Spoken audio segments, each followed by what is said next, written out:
Ito nga yung sikat na sikat ngayon sa market na chicken pastil. Alam nyo ba na napakadali lang naman gawin ito, kaya pwedeng-pwede nyo itong ipangdagdag sa negosyo nyo. Yung iba nga nabibili nito, napakaraming mantika. Pero ako ganito lang yung gusto ko, yung bahagyang nagmamantika lang para hindi naman nakakaumay. Pwede nyo din pala itong ipang-baon-baon sa mga anak at asawa nyo. Ang gagamitin nga nating part dito, itong chicken breast, yung gantong puro laman. At gagamit ako dito ng 3 piraso, bali pumapatak to ng 1.5 kilo. Ilalaga muna natin itong mga manok ng 20 minutes. At naglagay na din ako dito ng mga pampalasang salt, luya, pampatanggal ng lansa at paminta.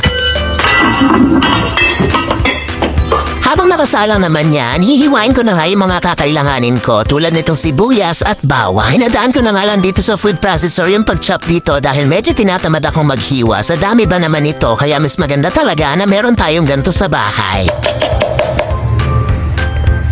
Luto na nga itong chicken kaya hanguin na natin. Tanggalin din natin yung mga aromatics at palamigin lang muna natin bago natin to himay-himayin. Yung lumamig naman na, gamit ang malinis na kamay, himayin lang natin to ng maninipis. At eto na guys, lahat ang nakuha ko dun sa 3 chicken breast. O diba, ang dami na, kaya madami na tayong magagawa. At pwede na nga tayong magsimula. Dito sa pan, igisa lang natin itong napakadaming bawang at sibuyas.